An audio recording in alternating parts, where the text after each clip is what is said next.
Hello, welcome to Art Obsession Studios. And today I have a very special little video for you.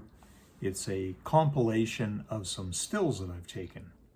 And what it is like an instruction book. It's like when you pick up in the old days, we used to buy these books on how to paint certain things, how to paint a covered bridge, or how to paint a seascape or a landscape or whatever.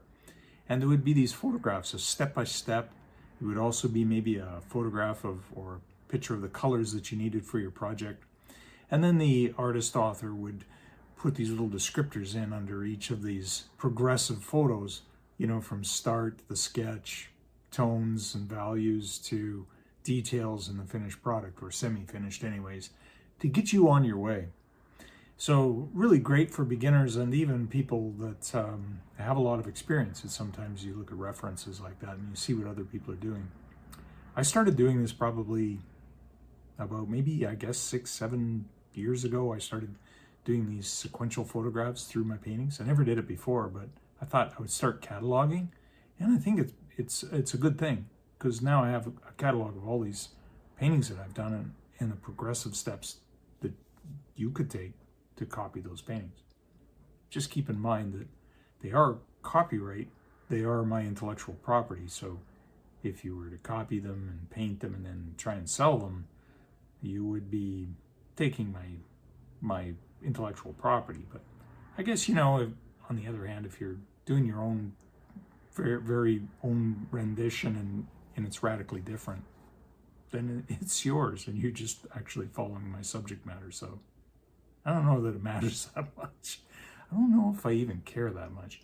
But anyway, and by the way, about this hairdo, the reason I grew my hair like this is because I haven't had it long like this since I was like 30 years old. That's a long time ago. But I did this for a self-portrait. I haven't got around to doing the self-portrait yet. So I'll probably take some photographs and do that. And then I'm going to go get my hair cut, because it's actually really kind of annoying. This always getting in my eyes. So anyways, enjoy. We're gonna get into it right now. We're gonna start looking at some stills made in the videos. Okay, thank you.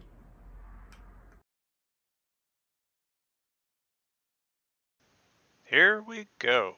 So in this one here, we've got a couple of First Nation or American Indian on horse and the teepee, and we've working from a photograph. We've just roughed in where the trees are using cadmium red and some yellow ochre. And then you can see a little bit of sky and some low dark cloud. Okay, and here we've completed the clouds. We've brought them down to where our tree line's going to start. And that was a little bit of blue French ultramarine, some black, and some titanium white. All right, now you can see that we've added in some of the background and some trees with a little bit of snow on them and just a haze in the background to suggest some of the foliage, and some rocks up on the ridge. If you take a look at that, look closely there, you'll see some of those things are starting to come into play now at this point. And next we'll show you the palette. Okay, there's the palette. We've got some cadmium red up in the top, of vermilion hue, some green earth, yellow ochre, raw sienna, some burnt umber, some ivory black in there, and there's some French ultramarine blue. And you can see down in the lower right, I'm blending some of the green with the black and the white to give a grayish green. Okay, here you go. We've got the foliage in the background is almost completely in. We started on the snow. So here we're using a French ultramarine blue, the titanium white, and we're using a little bit of black just to darken it out and damp it down, make it cold and shadowy.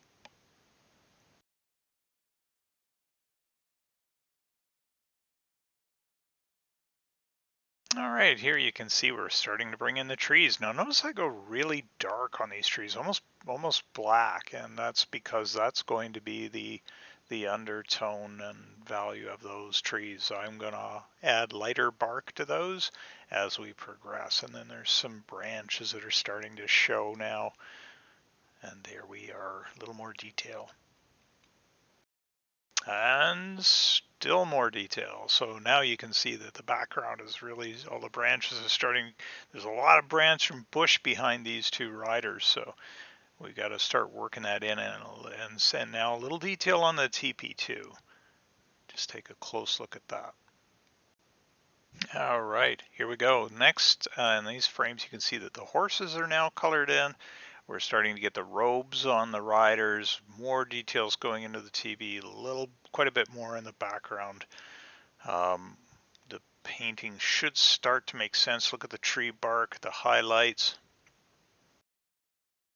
Okay, now we got quite a bit more detail on the bark, and we've even got some snow on the branches, and there's a little more feel and tone in the teepee, and the foreground is starting to come together. And still very loose at this point for detail, but the painting's coming together. Now we're moving along with a lot more detail. You can see color in the horses, some of the tack is the details in on the tack, the robes, the trees. Look at the foreground where the shrubs are in, and there's a little glow in the snow. And here we go with pretty much a final on that one. I put a signature to it. Lots of little tufts of snow that are hanging on the tiny branches and sitting on the bark of the trees. So pretty much a finished painting. You could still go in there and you could still dab and stab away at some detail, or you could clean up the facial features if you wanted it to be a lot more realistic or whatever. This is an impressionist, so there it is. Okay, so there you have it. That was how to do two riders in a teepee. That is Button. And she's hanging out with me today, and she's always hanging out with me every day. Hi, Button. Anyway, there you have it. Please subscribe to the video, to the channel.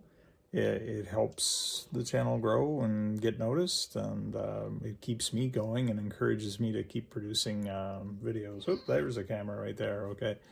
I can never get the lens. Can you get the lens? Do you know where it is? Hey? Do you know where the lens is on there? Do you know what to look at? I have no idea. I think it's right there. Yeah, okay. I got it right. Okay, so subscribe, thumbs up if you like, and I'll do another video very, very soon, and it'll be something completely different. So good luck with your teepee painting. Okay, bye.